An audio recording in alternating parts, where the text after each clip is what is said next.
I start a play.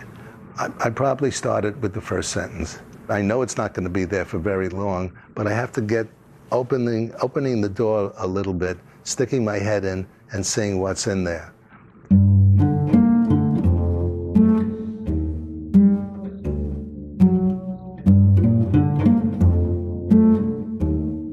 Neil Simon was one of the most popular and perhaps the most prolific playwright in the history of American theater.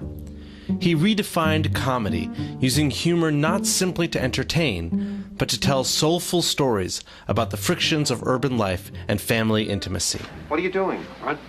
You know the doctor said you're not supposed to smoke cigars anymore. Smoking? Am I smoking it? Do you see smoke coming from the cigar? But you got it in your mouth. I'm rehearsing. I'll do the show later.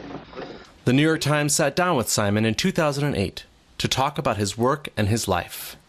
I started actually in the Bronx, 1927, July 4th, and always thought from then on that they were celebrating my birthday. Simon grew up in nearby Washington Heights, an enclave for working-class Jews before the war. But his home life was terrible, with a father who was rarely around and a mother who struggled to make ends meet.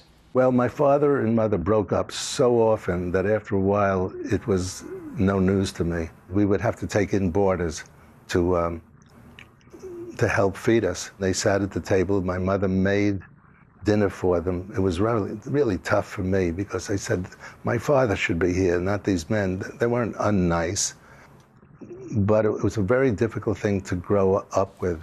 Simon's way out was through his older brother Danny, a budding comedy writer who got him started on his future career.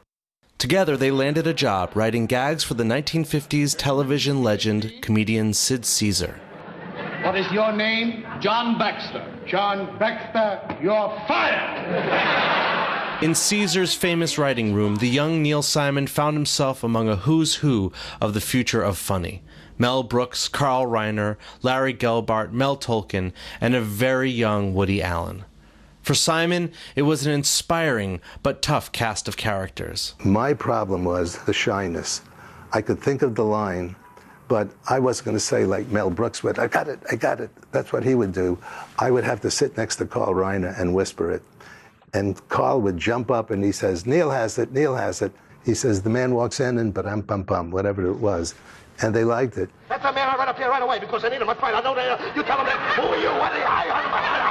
What are you talking? I'll talk to him. He said what I talk to him. That's right. Fine. I talk to each other. That's right. Like many in the writer's room, Simon aspired to do more than write jokes, but he saw firsthand how even Caesar's most seasoned writers had a tough time breaking into theater. Mel Tolkin, who was the head writer, said, I got a play. I wrote it with Lucille Callan, who was another writer.